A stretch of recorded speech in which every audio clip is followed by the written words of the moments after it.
Hello everyone and welcome to my channel. My name is Cheryl. Thank you very much for joining me. If you're a new viewer, hello. And if you're a returning viewer, welcome back. This is, well, first of all, I just have to say, I've gotten quite a few new subscribers lately and I just really appreciate it. So thank you so much. I hope you enjoy the videos. And to my returning viewers, thank you so much for being with me throughout the last year or two. Or I've actually been on YouTube for quite a while. So those of you who've been here since the beginning, I know there's at least two that have been here since the beginning. So kudos to you. Thank you so much for joining me. First of all, I'm cold, so I got my blanket up here. Isn't this a beautiful quilt? It's huge and I love it. It's so cozy. My friend gave it to me for free, which is just amazing. She was getting rid of it and she says, here. And I'm like, it's the best quilt. Anyways, this is a bookish video. If you're here for crafty content, I apologize. It is not the video for you. This is a kind of a tag, but not really, because I kind of made it up, although I have seen similar videos before, so I don't really know what to call it. But it's not really a tag. So it is just categories that I'm going to go through my reading stats and give you some categories like book that made me cry the most, things like that. So that's what we're going to do. So right now, as I'm recording, is December 30th. So happy New Year's Eve. And soon, I mean, I don't know when I'm going to put up this video. It depends on when I can get everything done, but hopefully today. So I've got all of them written down here, so let's get started. The first question, and I will list the questions below if you want to do the same questions on your channel.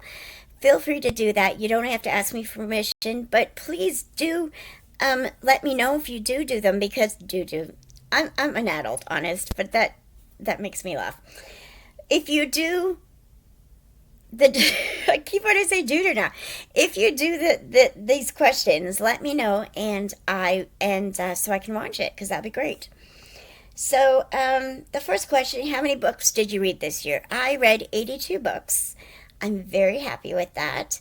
I did originally put my Goodreads goal to 100, and then I decided I was reading more physical books, which I read slower than audiobooks.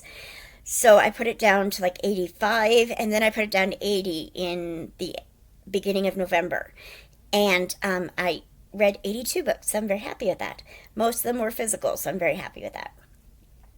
Question 2. The book that made you cry the most. Now, for these questions, I have multiple answers, because I can't just pick one book. I mean, seriously. So, the book that made you cry the most. I have The Woman with the Blue Star. I will put the pictures up here. Or here. The Woman with the Blue Star by JENOFF. Oh my gosh, the ending to that book. Actually, no, okay. Yeah, I'm thinking of the wrong book. The Woman with the Blue Star was the ending got me. If you've read any of Pam JENOFF's books, it's a historical fiction book, World War II book. If you've read any of her books, you know that the last few scenes of the book just wrecks your heart. Just clutches it and tears it out. It is a beautiful, her endings are always beautiful, but they are just heart-wrenching. And that's the emotion I had when I finished that book. I cried so hard. So this is a book about a young girl. I can never remember character names, I apologize. But there's a young girl who is a Jew in World War II, and her family escape to the sewers of, where do they live? Germany, I think. Or somewhere there. I can't remember where they live, but they escaped to the sewers where they live for like 2 or 3 years. And she makes a friend through the little grate thing, that the rain thing. I don't know what it's called. And she sees a young girl out there one day, and they become friends through that. And it's the story of how her family deals with living in the sewers. It's described very well. You get sick just thinking about it, how they don't have anything to eat. It's just a really sad story. And the girl up in the real world is trying to help the girl and her family in the sewers. And the ending just got me. The last probably 3 or 4 chapters, 3 chapters probably, just got me. If you can hear that, that's just my dryer. It just got me, and it was so emotional. I was so proud of myself because I made it to near the end without crying, and then I got to that part and I just started bawling. It is so beautiful, but so heart-wrenching, and it was so done so well. So I do recommend Pam JENOFF. I read 2 of her books this year. I read The Orphan Train as well, which was also very emotional, but I didn't cry as much as Woman with the Blue Star. And another book I cried a lot was The Last Bookshop in London by Madeline Martin. I was going to say Miller, wrong one. Madeline Martin. This book was very emotional. I don't know if I actually cried, but it was very emotional, and I wanted to put it in this category because if I didn't cry, I came close to crying. There was one part in this book that just killed me, and there's another part that was just beautiful. So anyways, this story is about a lady, again, I don't remember the name. She comes to London just before World War II, or just before it's announced World War II is happening. And she gets a job at a bookstore. And the friendship between the bookstore owner and her is just beautiful. And the reveal of why he was grumpy with her in the beginning is just beautiful. And it goes throughout the war, and she helps people who are, I don't want to spoil it, but she does something that involves books that helps people through the war, get through the war, and get through the bombings and stuff in London. And it's just beautiful. It was so good. I think the reason why I loved it so much is because what she does for those people is something I've done before for older folks, and it was just beautiful. I loved it. I don't know if I actually cried. I can't remember, but I was very emotional by the end. So that is The Last Bookshop in London by Madeline Martin. Number 3, the most surprising book. So again, I have 3 books. Well, one's a series, and if you watch my favorites videos, you'll know what I'm talking about.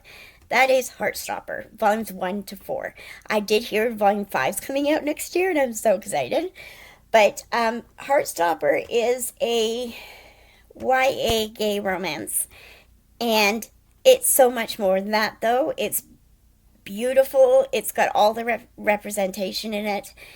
It deals with eating disorders. It deals with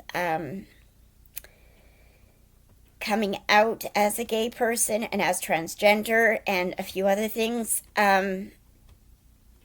It's just an amazing series. It's gorgeous. The romance between Nick and Charlie is so good. It was beautiful. It was wholesome, and you just smile while reading it, apart from the sad parts. And it's just so good. And the way Nick and Charlie stick together through everything is just beautiful. And I can't wait for volume 5. I'm so excited.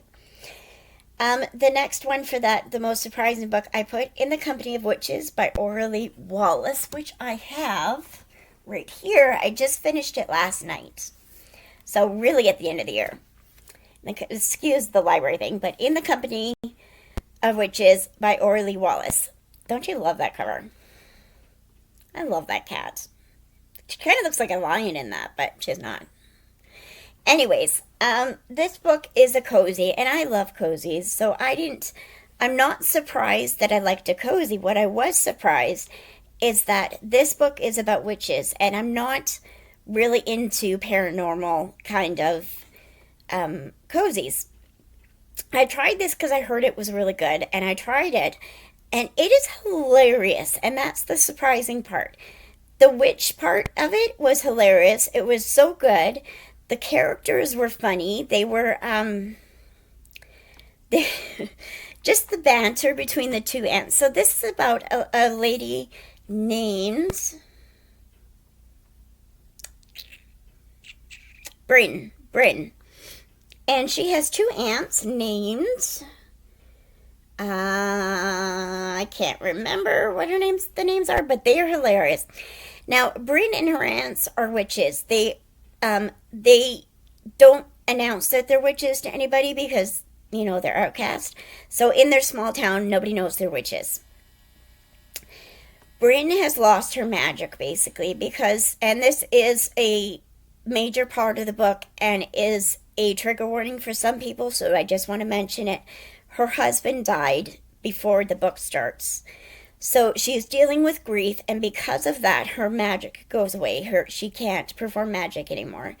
And she kind of gives up in life. She gives up wanting to be a witch, and her aunts understand, but they don't understand, kind of thing.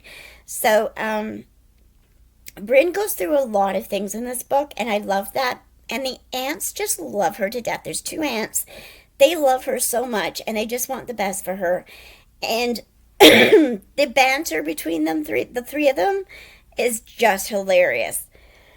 Oh, I still got a bit of a cold. I apologize. Maybe I should drink some coffee. The way they talk to each other, the things they say, is just hilarious. There's also an uncle who lives in the attic because he has social anxiety, which I think is well done. I would almost classify him as agoraphobic, but I'm not. It's not diagnosed as that in the book. But he is hilarious. And there was one conversation between Bryn and him that I just laughed so hard on. It was so funny. And I just loved this book. I read it so fast. It was so good. It was so good. And there's a murder, of course. And she has to solve the murder. And it was so good. Oh, I love this book. I have the second book up there. No, where is it? It's there. It's one of the ones standing up right there. I have the second book, When the Crow's Away, I think it's called. And they have a pet crow named Dog. I know, I love that. Okay, so the last surprising book is The Woman in the Library by Sulari Gentile. I'll put the picture up here. Yeah, the reason why that was surprising, I had to look to make sure I got the right question. The reason why that was surprising is because I have heard so many mixed reviews of this book, and a lot of people that I love watching on BookTube did not like this book. So I went into it with low expectations. I didn't think I would like it, but I ended up loving it, and I still think of that ending to this day. So this book is about a lady who is an author. And the book she's writing is the book. So it's the book in the book. And it's a mystery. And meanwhile, every chapter or so, there's a page written by a critique partner from a different state, a different country, I think. And he's giving these critiques, and his critiques start getting creepier and creepier. And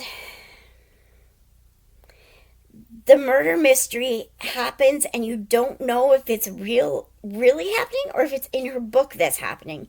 And I still don't know at the end if it was real or if it was in the book she was writing. It was so confusing, but it was so good. It was so well written, and it was meant to confuse you. Like, she meant to confuse you. I'm not sure if she uses the she or her pronouns.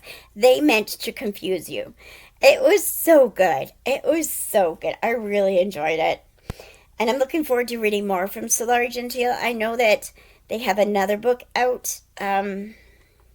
They have a couple more books out in a series that I kind of want to read. My library has one of them, so I might get that someday. Question 4. Do you have any DNFs? I do. I did. Okay, I soft DNF quite a bit of books where I know I'm going to come back and read them. I'm not going to count those. The ones that are hard DNF that I'm not coming back to. One is Hotel Magnifique by Emily J. Taylor. I did not enjoy this book. I read about 100 pages and just couldn't deal with it. It is about a magical kind of, it's about a girl and boy who go into this kind of magical hotel that just appears, and there's a bunch of stuff going. I don't understand. It was really boring. I did not like it. I can't say anything else. I just didn't like it. I only read about 100 pages and just didn't like it. So I didn't have that. There's nothing bad about it. The writing was fine. I just didn't like it. The other book DNF'd right in the beginning of the year, and for the life of me, I don't have it written down. I can't remember what the name of it was and who wrote it. It was a dark academic, maybe you can help me. It was a dark academic book that was popular last year. I can't remember what it's called. It's about a girl who goes to this school and she has to live there for 7 years or something like that, and weird things are happening at school, and it reminded me kind of a cult, although most people don't say that in the reviews, so I don't know if it's just me. I didn't like it. I read about 100 pages of it, and I just didn't like it. I usually give it about 100 pages before I DNF. I didn't enjoy it. I thought it was too weird for me. I can't remember what it's called. It's gonna bug me, and I'll probably remember like at 12 a.m. this morning, but whatever. Tomorrow morning, not this morning. Most disappointing. For that one, I think I have 3 books. The first one is The Secret Garden, a graphic novel by Mariah Marsden. Now, it's not that the graphic novel was bad. The way it was written, the artwork was great. So it's not this author I didn't like. It was the book itself. I don't like The Secret Garden. I thought I would. I didn't enjoy it. I thought it was very problematic. I think it I don't want to spoil it in case you haven't read it. The Secret Garden's a book by Francis Hodgkin? I think it's Hodgkin. It's a classic book, a classic children's lit, and I liked it right up until a part where I can't spoil it for you, but there's one part near the end that just bothered me, and it's about disability and how everything's fine if you just be cheerful, basically. I didn't like that. I wish the ending was different. It was written in a time when that kind of thing was acceptable. I just don't like it. So for that reason, and it's not because of Mariah Marsden, I had to look at her name. It's not because of her. The artwork was beautiful. The adaptation was beautiful. I just don't like the book by Frances Hodgkin. So I think that's her name. I'll put it up here. I can't remember her last name. Is it Hodgson? I can't remember. I'll put the picture up here. But the Secret Garden. The next disappointing was Shah and the Song of Death by Roshni Chokshi. I can never say that name. Chokshi. Roshni Chokshi. That's so hard to say for me. Shah and the Song of Death. I did enjoy that book. I didn't enjoy it as much as I did the first book. And that's why it's disappointing. I thought it would be 5 stars. It was more like 4 stars, I think, is what I gave it. I might have given it 5 stars, but I think looking back, it's a 4-star if I did. And I just didn't. There's nothing wrong with it. It is a middle grade about Shah in the first book, which is Shah. I'll put the picture up here. I can't remember what it's called. No, I can't remember what it's called, but in that book, she unwittingly or unmistakingly lets go a bad spirit, and she finds out that she is the daughter of a god, and she has to fight to save the world, and she becomes friends with people. And what I did like about the Song of Death was that the new characters were great. The new characters that were introduced, I loved. I just didn't enjoy it as much as the first, and that's okay. The third disappointing book was one that I actively did not like, and that is a picture book of all books. I got a bunch of picture books out from the library when I was babysitting 3 kids, and I read them before I read it to myself before I read it to them. And this is the reason why I do that, because there was one book I did not like at all. I did not like the message it was giving. It is called 17 Things I'm Not Allowed to Do Anymore by Jenny O'Phil and Nancy Carpenter. This book was basically listing a bunch of things that a little girl does that is either dangerous outright dangerous, like setting fire to someone's lab thing or something at school, or just wrong and should be punished for. And all she gets as a consequence, I don't like saying punish, I like consequence. As a consequence, her parents say, ground her and say, you can't do that anymore. So she says, these are things I'm not allowed to do anymore. But she keeps doing them, and that bugs me. And then at the very end, this is going to be a bit of a spoiler, so I will put the word spoiler up here. The reason why I didn't like it is because at the end, she says, I said I'm sorry to my mom even though I wasn't. She said I could do that. You lied to your mom? And you're okay with that? Like, that is just not sending the right message to kids. I did not like that at all. The whole book, she's doing dangerous things, and her consequence is don't do that anymore. I'm sorry, that's bad parenting, first of all. Second of all, the kid doesn't learn. She keeps doing them. Like, she should be grounded for longer or something because she is not... Okay, I'm getting really mad about this. I'm so sorry. I did not like that book. Again, that's 17 Things I'm Not Allowed to Do Anymore by JENOFF and Nancy Carpenter. I'm sure JENOFF and Nancy Carpenter are wonderful people and probably great parents. I didn't like the message it was giving. Number 6, the book that gave me the biggest book hangover. For that, I have 2 books, because I can't just give one. So, the first book is Where the Crawdads Sing by Delia Owens. That ending, oh my gosh, I was stunned. I closed the book and just stared at the wall for a good half hour after. It, it was so good.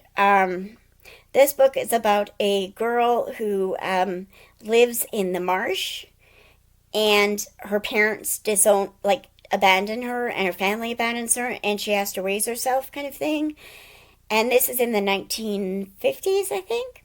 And then the second timeline is 2016, I think, when she is an adult and she's been charged with murder. It was so good.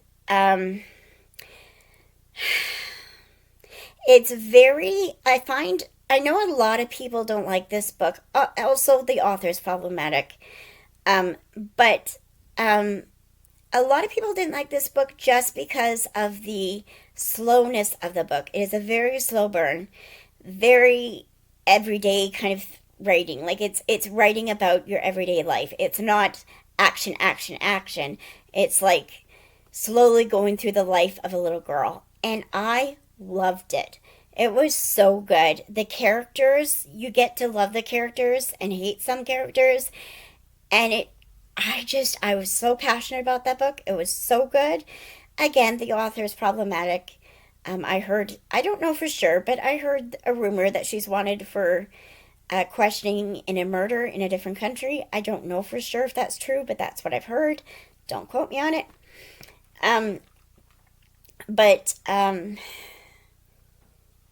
This book. I want to watch the movie. I can't get the movie for free right now, so I'm in streaming, so I'm hoping it'll come to, like, Netflix or something. That'd be wonderful. But again, that's Where the Crawdads Sing by Delia Owens, and the ending to that just shook me. The next book that gave me the biggest book hangover was These Silent Woods by Kimmy Cunningham Grant. Oh my gosh, this book had the best ending. I mean, it was so dramatic from the last 2 chapters. So dramatic, and I was scared for a certain character. I was so scared, and it was so well done. And at the end, again, I stared at the wall, because that's what I do when I have a book hangover. I just stare at the wall and think about it. The writing was gorgeous. I love the writing. I do want to read more from Kimmy Cunningham Grant. This book is about Cooper, and I don't know why I remember his name. I never remember characters' names. But Cooper has a daughter, who I don't remember the name of. And Cooper is living in a cabin in the middle of the woods, middle of nowhere. And his daughter is he's raising his daughter. His daughter never goes to town. She never sees anyone except for one person, 2 people actually. And Cooper is running away from something, and his daughter knows that. She suspects he's running from something, but he never tells her what. And throughout the story, we find out what happened and what happens in the future. There's a bit of a love story. It is so well done. I cried in this book too. It was so well done, and I loved it. And that is the book that gave me the biggest book hangover. The funniest book or book I laughed out loud to, that would be any book by Donna Andrews. Donna Andrews writes cozy mysteries. She writes the Meg Langslow series. And this year I read Cockatiels by Seven and Dashing Through the Snowbirds, those two books. I believe I read one other, I'm not sure, by Donna Andrews. And her audiobooks are so good, and I love them, and those books are so funny. So Meg Langslow is a woman, a blacksmith, and she has a big family, a big crazy family. Her family's wonderful. I love her family. I love Meg and how she deals with things and how she's very laid back but firm. And I love her character so much. And she stumbles upon murders and she solves them. And I love them. I love her family so much. And if you read the first book, which is Murder with Peacocks, I think is what it's called, you may find it hard because you're being introduced to all these characters. And there are a lot of characters in her family. So the first book might be hard for some people. I didn't have a problem with it, but some people may. Keep going because the series gets better and it is hilarious. It is so funny, and it is again a cozy mystery. So it has murder in it, but it is just so funny how the family relates to each other and talks to each other. It's hilarious. The other funniest book I read was Peg and Rose Solve a Murder by Lorraine Berenson. This is another cozy mystery. Hang on, I need a drink. My throat's starting to get froggy, which is good because we're almost done. Okay. My coffee is cold. Just thought I'd let you know. You're welcome. So, Peg and Rose Solve a Murder by Lorraine Berenson. Now, Lorraine Berenson wrote the, what's the series called? Is it up there? I think I took it back. No, I think I took it back. Do you see it? Lorraine Berenson. Yeah, I think I took it back. But, I listened to this on, or no, I read it physically, I believe. Can't remember. Oh, Melanie Travis books. She wrote the Melanie Travis books series, and that is a cozy mystery series, and it's based around a character who raises and breeds and shows dogs, poodles, standard poodles. And in that series, she has an Aunt Peg. And Aunt Peg is one of the characters that have grown on me more throughout the years. Lorraine Berenson and the Mel Travis books is one series, I think the series I first started reading in Cozy Mysteries. So I've read them for a long time. They are an ongoing series. Peg and Rose Solve a Murder is a spin-off of the Melanie Travis books. And Peg, who is, again, Aunt Peg in the Melanie Travis books, and her sister-in-law Rose, who appears in a couple of the Melanie Travis books, they solve a murder together. And it was so good. It was hilarious.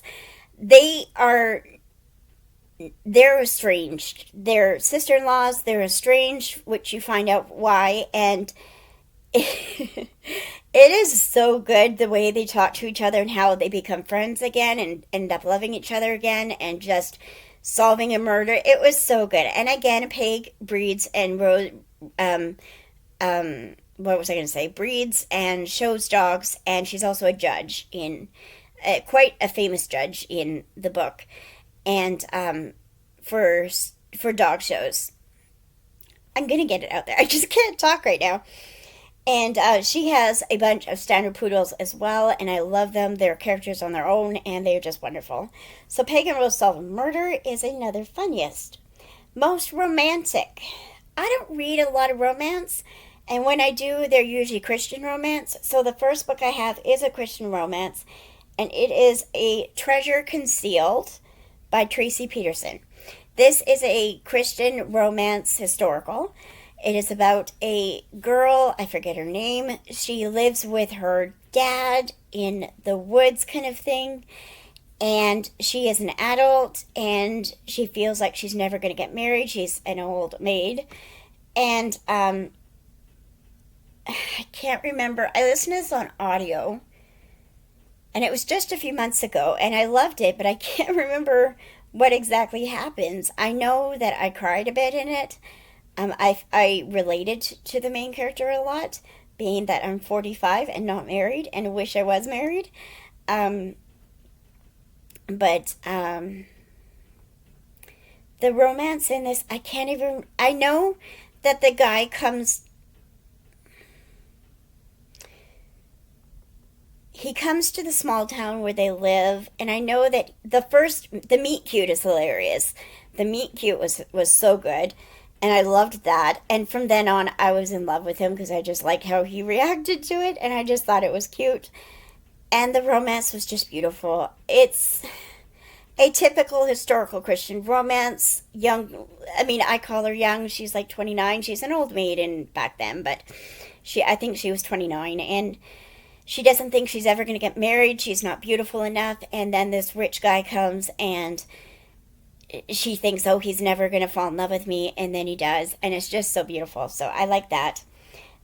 There is a bit of grief in that book as well. Not grief. I don't think the death actually happens on page. I think, oh, right. There is one where someone is actively dying.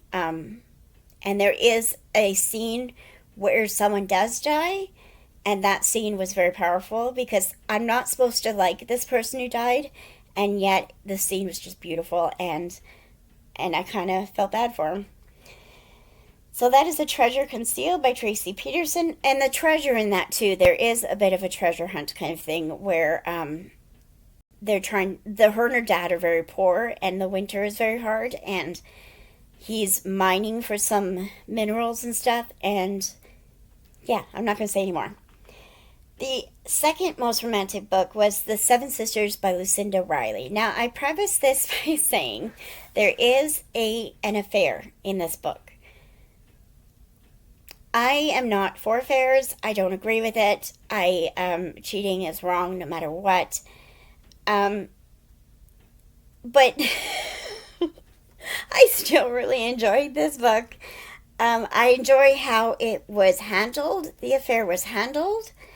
And it was just beautiful. So this book is about 6 girls who have all been adopted as babies who are now grown up, and their very extremely wealthy adoptive father, has died, and he left behind clues to each of them in the form of letters of how to find out their backstory and who their parents are, where they're from, that kind of thing. Because they've been adopted from different places in the world, but they don't know exactly where they're from.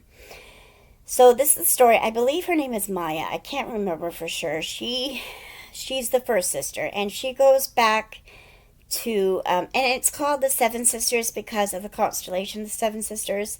I think it's a constellation. I'm not sure. And they're named after those sisters. The seventh sister hasn't been found yet. She was never brought home, so I don't know the story behind that. There are like 7 or 8 books in the series, so I'm looking forward to reading more. I do have the second book up here somewhere. Right here, I think. Nope, right here. And I've read some of it already. Are the books going to fall down? This one is The Storm Sister by Lucinda Riley, and that's about the second sister. And it's about Allie in this book. Her name is Allie. So I am reading that. But the first book is just called The Seven Sisters. And it's about her going back to Italy. And it's got 2 timelines. It's got the timeline where she's finding out about her family. And it's got a second timeline about in the past about her great-grandmother, I believe. It might be great-great, I'm not sure. and it's all set upon the building of the Redeemer Cristo, the big statue in Italy. And it's all set about that. It's about the architect who created the drawings, and then the person who built it. It's got a love story, an epic love story. Again, there's cheating. I'm not okay with the cheating, but I thought the romance was really well done. I thought the cheating was handled really well. And I just, I have no excuse. I just loved it. It was really good. I fell for the romance because, I mean, I don't think this is a spoiler, but she was married, but she wasn't happy in her marriage. She did not want to marry the man she married. She felt pressured by her family to marry him. And the real love of her life was another man. So, yeah, I did enjoy that book. It's kind of like a guilty pleasure. I don't know. I liked it. And that was romantic to me. And then the end, the favorite book of the year, which I put in my favorite books video a couple days ago. I will link it up there in the cards. This is The Blue Castle by L.M. Montgomery. This book was so good. This is by LUCINDA Montgomery, who wrote my favorite book of all time, Anne of Green Gables. I don't know why it took me so long to read this book. This was so good. This is the large print edition because I'm old. And I loved this book. Oh my gosh. This is also a very romantic book. This is about Valancy, who is living a very boring life in the late 1800s, early 1900s, somewhere around there. And she's very proper. She does everything properly. She goes to church, even though she doesn't agree with a lot of what the church is saying. She goes to, she has tea at a certain time. She eats what her mom says to eat. She lives with her mom and her cousin. And she finds out she's dying. So she says, heck, if I'm dying, I'm going to go and live it out. I'm going to have fun. And it's about her living her life and falling in love. She marries someone inconvenient for a marriage convenience because she told them, I'm dying and I just want to be married. So she gets married, and it is such a good book. The romance was so good. The kind of groveling at the end, which was really good. Where he kind of comes back and says, no, I really do love you. It was so good. It was so good. This book is so good. I loved reading it. The way Lucy Maud Montgomery writes, put it over here so it doesn't glare. The way she writes is just stunning. Her descriptions of nature is the best I've ever read. Her romances are clean. There's no, even though they're married, there's no graphic sex scenes. There's nothing. It was just really well done. And you don't need the sex scenes in this book because it's so romantic even without it. And it's just so good. Oh my gosh, I want to reread this book so bad, but I have to bring it back to the library. I might sign it out again and reread it next year in January. I might do that. I'm so excited. This book was so good. So that is my favorite book of the year. And lastly, I just want to talk about my Goodreads goal for 2023. I am going to put it at 50 books. Now, the reason why I'm putting it at 50 is because I want to concentrate on my writing next year. I don't want to feel like I have to read a lot of books. And I figure 50 books, if I go over, which I probably will, it's just bonus. And I just want to make it 50 so I don't feel pressured to read a lot. And I can work on my writing. If you don't know, I am an author. I have a short story published. I would like to finish my first draft and possibly second draft of a book I'm writing. And maybe get ready to query it. You never know. And I do want to be traditionally published. So I'm going to be querying probably not next year, in 2024, I'll probably be querying. So I'm very excited. I want to concentrate on that. And that's why I'm putting my book goal for 50 books. This was a long video. I should have warned you. I'm so sorry. But I hope you enjoyed this. Let me know in the description box below if you plan on doing these questions. I'm not going to call it a tag, but if you would like to do them, feel free to do it. Again, this is not an original idea. I've seen other videos, other channels do this type of thing, and I just added my own spin to it. So let me know if you're doing it on your channel so I can watch it, or even link the video below. That'd be great, and I can watch it. Also, what is your favorite book of the year? Let me know. I'm so excited. So I would love to know and to talk to you down below. So let me know. I will, oh, I do have one more book I wanted to shout out, and it's way over there, but I will put the picture up here. It is A Binding Chance by Jessica. Oh my gosh, I was going to say Brody. That's the wrong name. Jessica Brymer. They're so close. Brody and Brymer. I never even realized that. Jessica Brymer is a friend of mine. She is a very close friend of mine. We have never met in person, but we talk online and through video chats all the time, every day, for the last 3 years. And she wrote a cozy mystery, and this book is so good, and I'm so proud of her. So I just want to shout out that book as well as being one of my favorites. I really enjoyed reading it. I loved the mystery. This is a cozy mystery about I forget her name again, but the main character works in a messy bookshop. It's called the Messy Bookshop series, mystery series. And in this bookshop, in the beginning of the book, it's not a spoiler, because in the beginning of the book, she finds out that before the book starts, the owner of the bookstore dies, and I think it's daughter or niece of the former bookstore owner, is telling her that she is going to sell the shop and she's going to close it down. So it's all about the main character who wants to save the bookshop, and there is a murder that happens in the bookshop, and the lady that is closing it is suspected of murder, and so the main character feels bad about it and wants to prove her innocent. Even though she doesn't really like her, she wants to prove her innocent. So it's really good. There's 2 cats in the book that are just wonderful, and so I recommend that book as well. There are some what was I going to say? Grammatical mistakes, typos in there. So if that bothers you, I don't know what to say. It didn't bother me at all. I thought it was great. It was a really good book. And I loved the mystery. It was so good. And I just mentioned the grammatical typos because I do know it bothers some people. And if it does bother you, maybe not read this book. But if it doesn't bother you, there aren't too many, just a few. But if it bothers you, then maybe not read it. But I do recommend this book. The mystery was great. The characters were well fleshed out. I love the characters. It's funny. It refers to The Witcher a lot. Not a lot, but a few times she refers to The Witcher, which was kind of cool. The TV show and the books. And, yeah, it was really good. I really enjoyed it. So shout out to Jessica Brymer. Hi, Jess. And that book. So she's writing her second book right now. It should be out in probably April or May, but we don't know for sure. And yeah, I'm excited for that. So that is it. Thank you very much for joining me. Wow, we're almost at 45 minutes. Wow, I had a lot to say.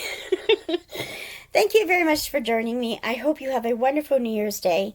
And if you celebrate Christmas, I hope you had a wonderful Christmas and a wonderful end of the year. Cheers to 2023. Bye, guys.